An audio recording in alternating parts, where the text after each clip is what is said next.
দেখো, আমাকে একজন প্রশ্ন করেছিল যে ভারতবর্ষের মধ্যে কোন শ্রেণীর মানুষ সবথেকে বেশি স্ট্রং, সবথেকে বেশি স্টেবল এবং সবথেকে বেশি শক্তিশালী। তো আমি কোনো ভাবনা চিন্তা করিনি, আমি চট করে উত্তর দিয়ে দিয়েছি, কারণ আমার জেনারেল নলেজটা একটু স্ট্রং। সঙ্গে সঙ্গে বললাম যে যারা ট্রেনে ডেলি প্যাসেঞ্জারি করে। তো ভদ্রলোক আমাকে বলল, ইন্ডিয়ান আর্মি নয় কেন? তো আমি বললাম, দেখো, ইন্ডিয়ান আর্মিদের ডেলি রুটিন কী? নিশ্চয়ই প্রতিদিন যুদ্ধ করতে হয় না, রেস্টেই থাকে। কিন্তু ট্রেনে যারা ডেলি প্যাসেঞ্জারি করে তাদের প্রতিনিয়তটা হচ্ছে যুদ্ধের মতো। এমনও অনেক সিচুয়েশন হয়, অতিরিক্ত ভিড়ে কারোর দেখা যাচ্ছে শরীরটা মানে কোমরের নিচ থেকে একদিকে এরকম বেঁকে আছে, অথচ তার মানে মাথাটা আছে একদিকে। এটাতে কিন্তু তার স্টেবিলিটি কতটা সেটার প্রমাণ পায়।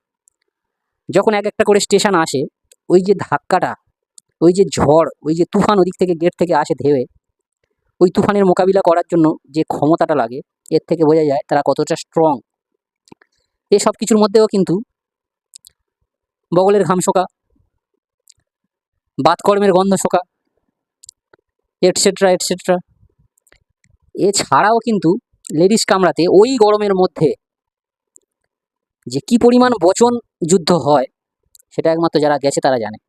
তো এত কিছু বিবেচনা করে আমার মনে হলো যে পৃথিবীর সবথেকে শক্তিশালী, সবথেকে স্টেবল। তো বন্ধুরা, আমার উত্তরটা কেমন লাগলো অবশ্যই কমেন্টে জানিও। সঠিক বললাম কি বেঠিক বললাম।